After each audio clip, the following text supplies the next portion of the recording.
जय हिंद साथियों, एडू पांडे के यूट्यूब चैनल में आपका फिर से एक बार स्वागत है।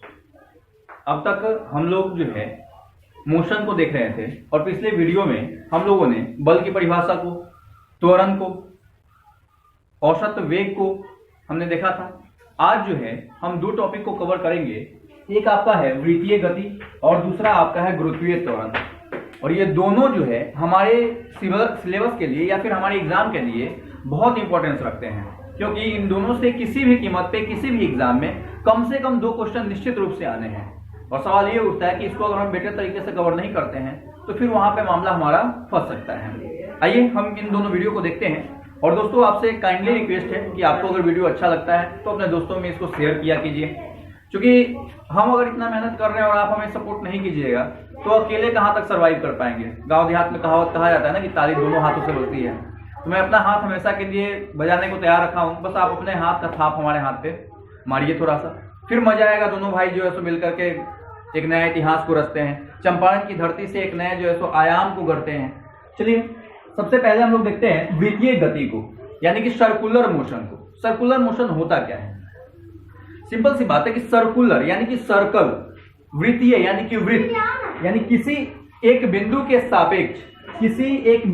सापेक्ष गोल गोल घूमना, किसी एक बिंदु के सापेक्ष गोल गोल घूमना वृत्तीय गति कहलाता है। ठीक है, किसी एक बिंदु के सापेक्ष गोल गोल घूमना वृत्तीय गति कहलाता है। सिंपल सी बात है कि जब वृत्तीय गति होती है दोस्तों, तो यहाँ पे दो तरह का फोर्स कार्य करता है। एक करता है आपका अपकेंद्रीय बल। पहला कार्य कौन करता है? अपकेंद्रीय केंद्रीय बल। और दूसरा जो कार्य करता है वो है अभिकेंद्रीय बल। अभिकेंद्रीय बल। ठीक है, कितने फोर्स काम करते हैं सर्कुलर मोशन के दौरान? दो फोर्स काम करते हैं, पहला अपकेंद्रीय बल और दूसरा अभिकेंद्रीय बल। दोस्तों, आपको याद होगा कि बचपन में हम लोग एक जो क्लोथिन होता है, प्लास्टिक होता है, उसको फाड़ करके उसमें एक हम लोग पत्थर बांधते थे और उसको घुमाते थे। ध्यान है ये वाला? याद कीजिए, बचपन की कुछ यादें ताजा कीजिए, क्योंकि वो सारे साइंस ही थे। बस उस समय हमें ये पता नहीं था कि ये सब आने वाले फ्यूचर में हमें इस्तेमाल करना है। अब देखिए, मैं इसको घुमा रहा हूं, तो यहां पर दो प्रकार का फोर्स लग रहा है। एक तो मेरी इस उंगली पे लग रहा है, जहां से मैं इसको अपनी तरफ खींच रहा हूं, इसी को बोला जाता है कौन सा बल? इन दोनों में से अभिकेंद्रीय बल। और एक बल बाहर की तरफ लग रहा है। अब देखिए, बल हमको महसूस ये हो रहा है कि हमारे हाथ पे लग रहा है, लेकिन हकीकत यह है कि जैसे ही इसको छोड़ेंगे तो ये बाहर की तरफ चला जाएगा। देखिए, बाहर की तरफ चला गया, यानी कि एक बल ऐसा भी है जो इस दौरान किधर काम करता है? बाहर की तरफ कार्य करता है। तो जो बाहर की तरफ कार्य करता है उसको बोलते हैं हम लोग अपकेंद्रीय बल, और जो अंदर की तरफ कार्य करता है उसको बोलते हैं अभिकेंद्रीय बल। कभी कभार ऐसा पूछ दिया जाता है एग्जाम में कि वास्तविक बल कौन होता है इस दोनों में? तो वास्तविक बल अगर पूछे तो वह होगा आपका अभिकेंद्रीय बल, जो हम वास्तव में लगा रहे होते हैं। जो अपकेंद्रीय बल है वह एक फॉल्स बल है, लेकिन वह भी कार्य यहाँ पे कर रहा होता है। अब जैसे ये वृत्त है, ये एक बिंदु है जिसके दोनों तरफ फोर्स लग रहा था। एक बल लग रहा था बाहर की तरफ और दूसरा बल लग रहा था अंदर की तरफ। तो जो बाहर की तरफ लग रहा था वही आपका क्या था? अपकेंद्रीय बल था। जो अंदर की तरफ लग रहा था वह आपका अभिकेंद्रीय बल था। जो अपकेंद्रीय बल होता है इसको केंद्रापसारी बल भी कहते हैं। कौन सा बल कहते हैं? केंद्रापसारी बल। और जो अंदर की तरफ लगता है उसको हम लोग क्या कहते हैं? अभिकेंद्रीय बल को क्या कहते हैं? केंद्राभिसारी बल। ठीक है, केंद्राभिसारी बल भी कहा जाता है अभिकेंद्रीय बल को। अब देखिए, इसका यूज क्या है? सामान्य तौर पे आपको ध्यान होगा कि एक क्वेश्चन पूछा जाता है कि अगर दूध से मक्खन को निकाल लिया जाता है तो किस बल के कारण या किसके कारण दूध से मक्खन जो है निकलता है, या दही से मक्खन किस कारण से निकलता है। ठीक है, तो आप ध्यान दीजिए। जैसे मान लेते हैं कि आपको ध्यान होगा दाल को मथने के लिए एक रही का प्रयोग किया जाता है। ठीक है, तो उसी से हम लोग दही या दूध को भी मथते हैं। जब उसको मथ रहे होते हैं तो उस दौरान दोस्तों होता क्या है कि दूध में जो मक्खन बनता है, माखन चोर जो कृष्ण भगवान खाया करते थे, वह मक्खन कहाँ लगता है? जाके उस बर्तन की दीवारों पे चिपक रहा होता है। सिंपल सी बात है दोस्तों कि बर्तन की दीवारों पे चिपक रहा है, यानी कि वह बल किधर की तरफ लग रहा था? बाहर की तरफ लग रहा था, तभी ना बर्तन की दीवारों पे चिपका है। यानी कि जो हम दूध से मक्खन या दही से मक्खन प्राप्त करते हैं वह किसके कारण करते हैं? अपकेंद्रीय बल के कारण। ठीक है, किसके कारण? अपकेंद्रीय बल। इंग्लिश में बोलते हैं इसको centrifugal force. Okay, centrifugal force बोलते हैं अपकेंद्रीय बल को, और अभिकेंद्रीय बल को बोलते हैं सेंट्रीपिटल फोर्स। तो हमको दूध से मक्खन किसके कारण निकलता है? सेंट्रीफ्यूगल फोर्स के कारण निकलता है। अब ये सब सारे पॉइंट्स आप लिखते जाएंगे। अब ये जो दूध से मक्खन निकल रहा है किसके कारण? अपकेंद्रीय बल के कारण। तो जब दूध से मक्खन को बाहर निकाल लिया जाता है तो एक क्वेश्चन और पूछा जाता है कि दूध के घनत्व पर क्या प्रभाव पड़ेगा।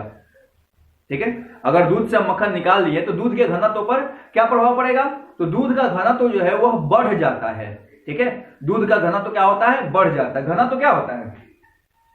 पीछे हम लोगों ने देख रखा है, घनत्व होता है, इंग्लिश में इसको बोलते हैं हम लोग डेंसिटी। घनत्व क्या होता है? द्रव्यमान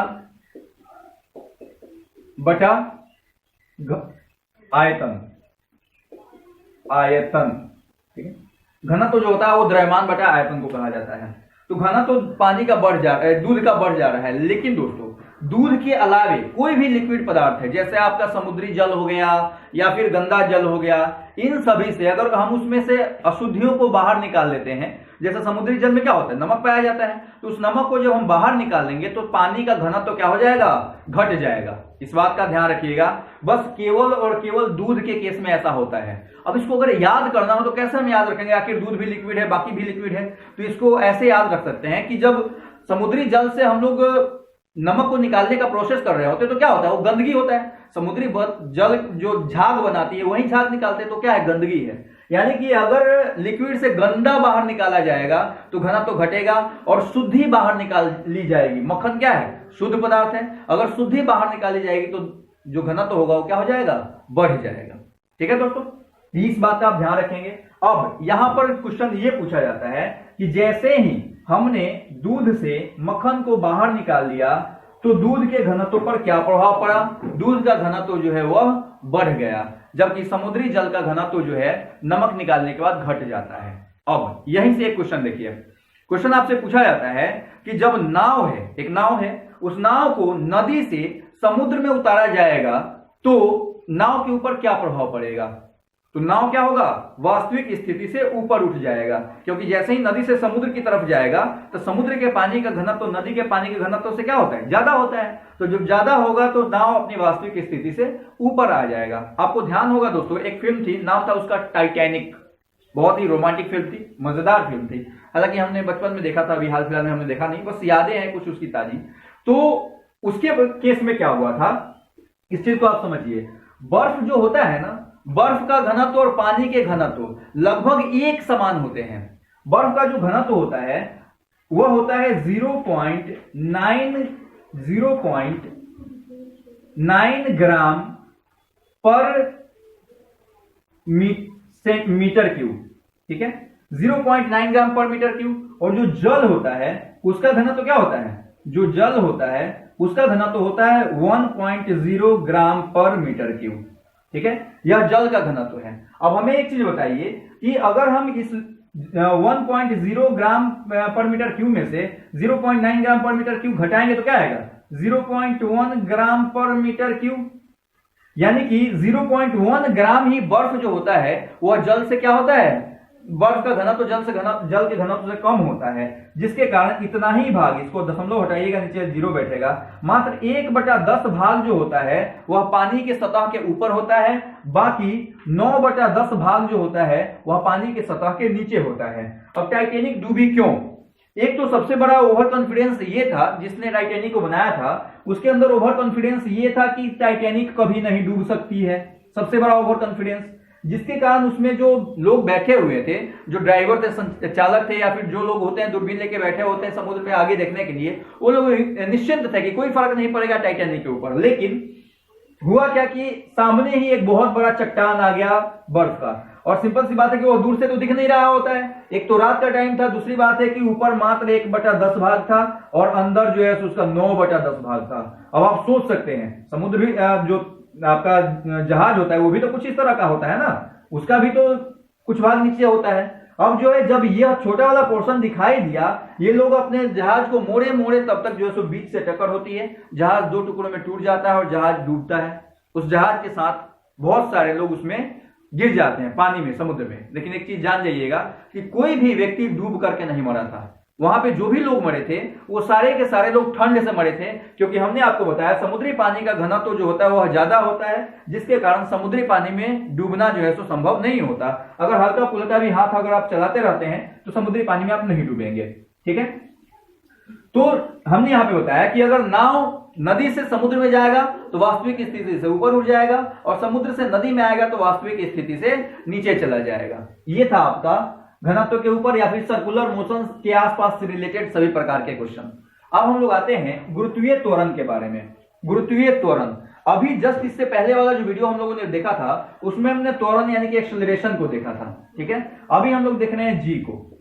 जी जो होता है, अब पहले ए देख लीजिए कि ए जो होता है क्या है, किसी भी सामान्य वाहन होता है जो रोड पे चलता है, हम सब समय के साथ उसकी वेग में जो परिवर्तन होता है उसी को एक्सेलरेशन कहते हैं। उसी तरह से जो जी होता है, अगर कोई वस्तु ऊपर से गिरती है तो पृथ्वी उसको जो है सो अपनी तरफ खींचती है।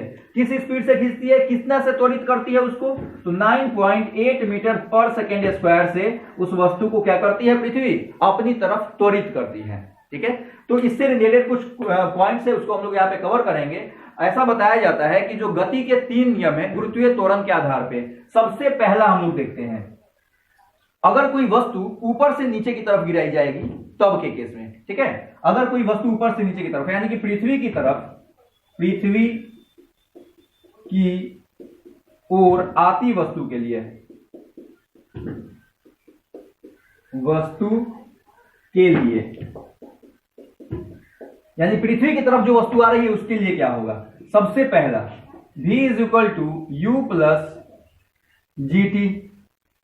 v यहां पे है फाइनल वेलोसिटी, u यहां पे है इनिशियल वेलोसिटी, z जो है वो ग्रेविटी है और t आपका टाइम है। दूसरा केस है v square is equal to u square plus 2ah, sorry a नहीं जी, 2gh। h जो है यह हाइट है, जैसे मान लेते हैं कि 5 मंजिल से नीचे की तरफ गिराया जाता है तो 5 मंजिल से जमीन की सतह तक का जो ऊंचाई है वह कितना है उसका यहाँ पे यूज हम करेंगे। और तीसरा जो है वह यह बताता है h बराबर u plus g T square. ठीक है, तीसरा क्या बताता है, h बराबर u plus g T square, ut plus half G T square, ut plus half G T square. यह तीसरा केस है, यानी कि हमको हाइट अगर निकालना होगा तो इसका प्रयोग करेंगे, इसका भी प्रयोग हाइट में कर सकते हैं। इन सबको लिख देते हैं क्या क्या होता है। v जो होता है वो होता है final velocity, final velocity. u जो है वह है इनिशियल, इनिशियल वेलोसिटी। जो g है, t है, जो g है वह है आपका ग्रेविटी, जो t है वह है आपका टाइम, h है हाइट, और कुछ तो नहीं है इसमें, और कुछ नहीं है। ठीक है, तो इन सभी चीजों को आप जो है सो यहाँ पे ध्यान रखेंगे और आसानी से क्वेश्चंस बन जाएंगे। अब क्वेश्चन बन जाएंगे ये कैसे पता चलेगा, क्वेश्चन बनाना होगा कि क्या बन रहा है कि नहीं बन रहा है। तो सिंपल सा एक बहुत ही फेमस क्वेश्चन आपने देख रखा होगा, मैं उसको देता हूं यहाँ पे, अभी आप हमको बना के दिखाइएगा। इसको मैं मिटा दे रहा हूं, आप उतारना चाहें तो इसको उतार सकते हैं, आप स्क्रीनशॉट ले लीजिए और उसके बाद उसको आप लिख लीजिएगा। अब देखिए एक क्वेश्चन है, क्वेश्चन क्या है कि एक व्यक्ति 10 मंजिल से एक गेंद को नीचे गिराता है। ठीक है, अब यहाँ पे एक चीज का आप ख्याल रखेंगे हमेशा कि न्यूमेरिकल बनाने का सिंपल सा फंडा है। हम लोग बार बार डर रहे होते हैं कि न्यूमेरिकल बाप रे बहुत भारी होता है, कैसे बनेगा, नहीं बना पाएंगे। बस एक बात का आपको ध्यान रखना है कि आप स्टेप बाय स्टेप पढ़िए। स्टेप बाय स्टेप कहने का मतलब यह है कि एक जो लाइन होता है जहां पे पूर्ण विराम खत्म होती है या फुल स्टॉप खत्म होता है उसको एक बार में पढ़िए, उसमें जो दिया होगा उसको यहाँ पे लिख लीजिए। अब क्वेश्चन ध्यान से सुनिए। क्वेश्चन यह बोला जा रहा है कि एक बच्चा है वह छत से 10 मंजिले छत से एक गेंद को नीचे गिराता है। अब यहाँ पे ना तो आपको हाइट दिया हुआ है, 10 मंजिले छत का कितना ऊंचा है तो दिया नहीं है, तो यहाँ कुछ नहीं दिया है। दूसरा बोल रहा है इसमें अगला पॉइंट कि 10 मंजिले छत से नीचे गिराता है तो 3 सेकेंड के बाद उस गेंद की गति क्या होगी, 3 सेकेंड के बाद उस गेंद का वेग क्या होगा। यानी कि आपका टाइम दिया हुआ है 3 सेकेंड, और चूंकि नीचे गिरा रहा है तो जब भी कोई वस्तु पृथ्वी पे गिरती है तो उसका जी हमेशा फिक्स हो जाता है, यानी कि उसका त्वरण जो होता है वह 9.8 मीटर पर सेकेंड स्क्वायर होता है, यानी कि जी हो जाएगा आपका 9.8 मीटर पर सेकेंड स्क्वायर। अब आपसे पूछ क्या रहा है, जी पूछ रहा है। अब हमें एक चीज बताइए कि इन तीनों से रिलेटेड फॉर्मूला इसमें कौन सा है। यहां है आपको एच पता करना होगा तो इससे पे बनेगा नहीं, यहां भी आपको क्या एच पता करना होगा, इस पे बनेगा नहीं। यानी कि पहले वाला जो फॉर्मूला है इसके आधार पे आसानी से बन सकता है। कैसे, तो यहां ध्यान दीजिए कि क्या होता है, v बराबर u प्लस gt। अब आपका u जो है अगर क्वेश्चन में नहीं दिया हो, u मतलब होता है इनिशियल वेलोसिटी, तो वो जीरो माना जाता है। कैसे, हमने बताया कि एक बच्चा छत से एक बॉल को नीचे गिराता है, तो जब बच्चा बॉल को पकड़े होगा छत पे, तो उसकी वेलोसिटी क्या होगी, शून्य होगी, जीरो होगी, यानी कि उसकी इनिशियल वेलोसिटी क्या होगी, जीरो हो गई। उसके बाद बोल रहा है जी कितना है। अब अगर क्वेश्चन में दिया हुआ हो कि जी का मान आपको 10 मानना है तो 10 मानिएगा, नहीं दिया हो तो ये फिक्स होता है 9.8 मीटर पर सेकेंड स्क्वायर, यह फिक्स है, यानी कि ये आपका हो जाएगा 9.8 मीटर पर सेकेंड स्क्वायर मल्टीप्लाई टी कितना है 3 सेकेंड। अब सेकेंड से 1 सेकेंड कट जाएगा, v बराबर क्या हो जाएगा, जीरो में इससे गुना करेंगे जोड़ेंगे कोई फर्क नहीं पड़ेगा, इन दोनों तीनों को जब मल्टीप्लाई कीजिएगा तो आएगा 29.4 मीटर पर सेकेंड। ये आपका क्या हो गया, आंसर हो गया, यानी कि 3 सेकेंड के बाद उसकी गति क्या होगी 29.4 मीटर पर सेकेंड स्क्वायर। अब देखिए क्यों इसको त्वरण कहा जाता है, गुरुत्वीय त्वरण क्यों कहा जाता है। त्वरण का मतलब क्या होता है कि वस्तु के वेग में समय के साथ परिवर्तन हो रहा है।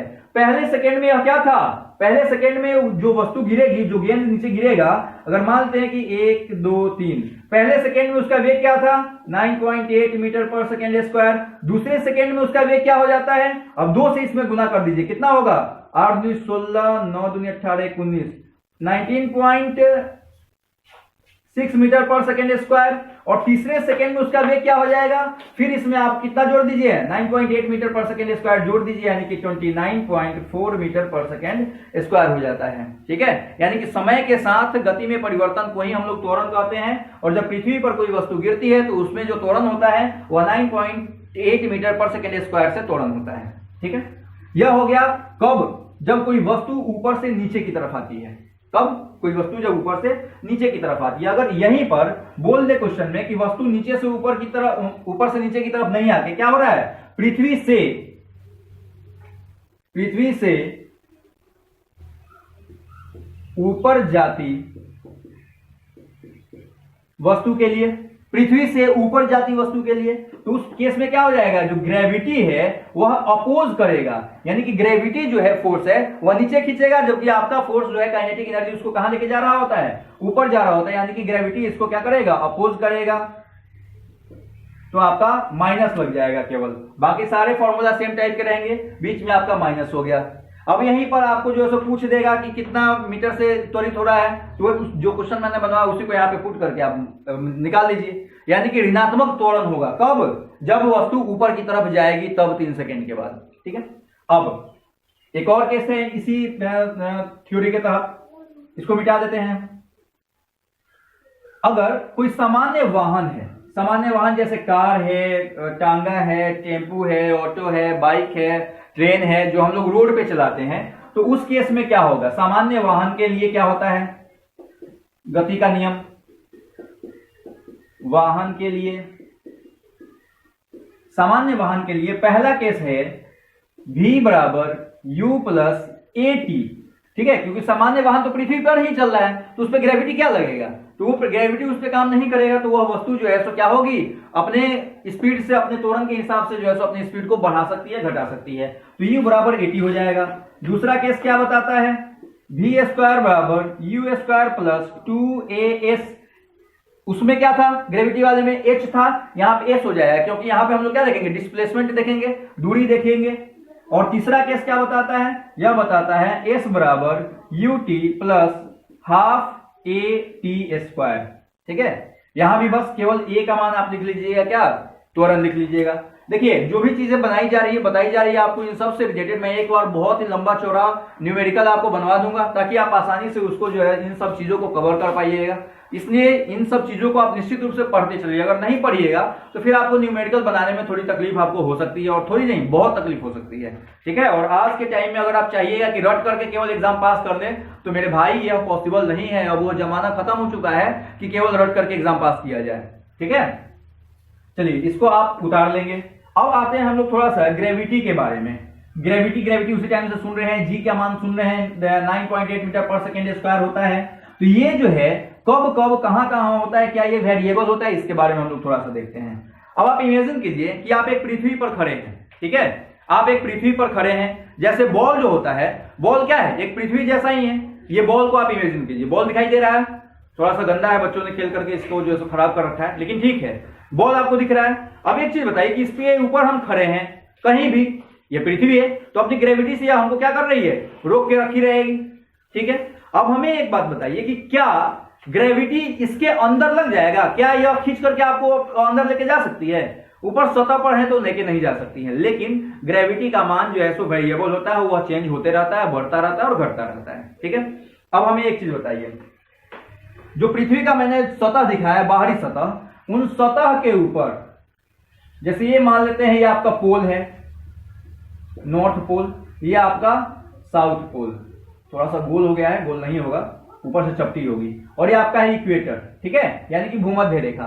तो जब पोल से आप भूमध्य रेखा की तरफ आते हैं तो जी का मान घटता है, यानी कि जो जी का मान अभी आपने लिखा था 9.8 मीटर पर सेकेंड स्क्वायर, यह कहां होता है, यह पोल पर होता है, दोनों पोल पर, ठीक है।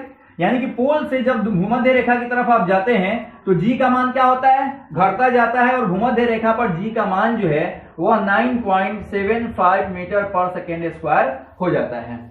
लेकिन ये इतना कम घटता बढ़ता है कि हम सामान्य तौर पे जी का मान कितना मान लेते हैं, 9.8 मीटर पर सेकेंड स्क्वायर मान लेते हैं। लेकिन एग्जाम में अगर पूछेगा कि अगर हम ध्रुव से भूमध्य रेखा की तरफ आ रहे हैं तो जी के मान पर क्या प्रभाव पड़ेगा, तो यह आपको बताना होगा कि घटेगा। अगर वहीं उसका उल्टा पूछ दे कि हम भूमध्य रेखा से पोल की तरफ जा रहे हैं, ध्रुव की तरफ जा रहे हैं, तो क्या होगा, तो जी का मान बढ़ेगा, ठीक है। अब पृथ्वी के सतह पर, इधर कहीं भी हम हैं, तो पृथ्वी की सतह से ऊपर या नीचे जाने पर, पृथ्वी की सतह से ऊपर जाइए या पृथ्वी की सतह से नीचे जाइए तो जी का मान क्या होगा, जी का मान घटेगा, ठीक है। अब यहां जो है इसका सेंटर है, केंद्र बिंदु है, और वहीं पे अगर आप इसके केंद्र बिंदु पे आ जाइएगा तो जी का मान 0 हो जाएगा, ठीक है। अब मान लेते हैं कि मैं पृथ्वी हूं और किसी बंदे को मैं ग्रेविटेशनल फोर्स लगा के खींच रहा हूं और वो बंदा आकर के मेरे सीने में चिपक गया, तो क्या मैं उस पर फोर्स लगा पाऊंगा, क्या उस पर मैं ग्रेविटी लगा पाऊंगा, क्या मैं उसको त्वरित कर पाऊंगा, नहीं कर पाऊंगा, क्योंकि वह अब हमारे सेंटर ऑफ मास के पास आकर के सट जा चुका है, पहुंच चुका है। तो यहाँ पे हमारा जी का मान क्या हो जाएगा, 0 हो जाएगा। वही चीज तो है भाई कि जो ये फोर्स लगा रही है पृथ्वी अपनी तरफ, तो अगर कोई वस्तु जो है सो उसके केंद्र में ही आ जाए, जहां सेंटर ऑफ मास होता है वहीं पे आ जाए, तो क्या जी का मान काम करेगा, नहीं करेगा। यानी कि यहां पर जी का मान जो है वह 0 हो जाता है। लेकिन वहीं पृथ्वी से अगर बाहर की तरफ आप जा रहे होते हैं तो भी जी के मान में क्या होगा, धीरे धीरे कमी आती जाएगी, जी का मान धीरे धीरे घटता जाएगा, ठीक है। अगर रस्सी से किसी बंदे को हम खींच रहे हैं, पास में है तो आसानी से खींच लेंगे, अगर वहीं दूर है तो थोड़ा सा उस पर फोर्स लगना जो है तो कम हो जाएगा, क्योंकि रस्सी का भी तो अपना वेट हो जाएगा, तो उस पर हम उतना फोर्स नहीं लगा पाएंगे जितना फोर्स उसके पास रहते हुए लगा पाते हैं, ठीक है। तो ये ध्यान रखिएगा कि पृथ्वी की सतह से ऊपर या पृथ्वी की सतह से अंदर आने में जी का मान क्या होता है, घटता है, और पृथ्वी के केंद्र पे आ जाने के बाद जी का मान 0 हो जाता है। इसके बाद एक और पॉइंट यहां से क्या है कि अगर पृथ्वी की जो वर्तमान गति है उसको बढ़ा दिया जाए तो जी के मान पर क्या प्रभाव पड़ेगा। सिंपल सा समझिए दोस्त मेरे, कि अगर मैं भाग रहा हूं, यहां से दौड़ रहा हूं, दौड़ते दौड़ते किसी को खींच रहा हूं, दौड़ते दौड़ते किसी को खींच रहा हूं, तो फोर्स ज्यादा लगेगा या कम लगेगा। सिंपल सी बात है कि फोर्स मैं कम लगा पाऊंगा। अगर खड़ा होकर किसी को खींच रहा हूं तब मैं फोर्स ज्यादा लगा पाऊंगा। तो सिंपल सी बात है कि पृथ्वी की अगर जिस गति से घूम रही है उससे स्पीड अगर बढ़ जाएगी तो जी का मान घटेगा, अगर उससे स्पीड कम हो जाएगी तो जी का मान बढ़ेगा। ये बात आप ध्यान रखेंगे। पृथ्वी की जो वर्तमान गति है उससे अगर गति बढ़ेगी तो जी का मान क्या होगा, घटेगा, और गति अगर घटेगी तो जी का मान बढ़ेगा, क्योंकि दौड़ते हुए हम फोर्स कम लगा पाते हैं और स्थिर रह करके हम फोर्स क्या लगा पाते हैं, ज्यादा लगा पाते हैं, ठीक है। तो ये था आपका आज का क्लास, जिसमें हम लोगों ने देखा वृत्तीय गति को और गुरुत्वीय त्वरण को। वहां जो गति का 3 नियम लिखाया गया है, एक था आपका पृथ्वी की तरफ आती हुई, पृथ्वी के विपरीत तरफ जाती हुई, और दूसरा था आपका क्या, जो हम सामान्य वाहन इस्तेमाल करते हैं उसके लिए। तीन सभी को आप दोस्तों याद कर लेंगे, और याद करने के बाद कॉपी पे नोट्स बनाने के बाद अपने दोस्तों को भी ये शेयर कीजिए दोस्तों, क्योंकि आपके सपोर्ट की हमें जरूरत नहीं, सख्त जरूरत है। क्योंकि अब एक ऐसे पॉइंट पे हम लोग आ गए हैं कि अब स्पीड को थोड़ा सा तेज होना बहुत जरूरी है, और आपका बहुत बहुत आभार रहेगा कि आप हमारे चैनल को सब्सक्राइब करें। अगर नहीं किए हैं तो नए बच्चे हैं तो सब्सक्राइब कीजिए, अगर नए आपके दोस्त हैं तो आप अपने दोस्तों में इसको ज्यादा से ज्यादा शेयर कीजिए, क्योंकि चंपारण की धरती से एक बार और एक नया इतिहास लिखा जाए, ये बहुत ज्यादा जरूरी है। क्योंकि गांधी जी आकर के गुजरात से यहाँ के इतिहास लिख के चले गए, हम तो आपके चंपारण के हैं, थोड़ा सा आपके सपोर्ट की हमें जरूरत है। थैंक यू दोस्तों। धन्यवाद।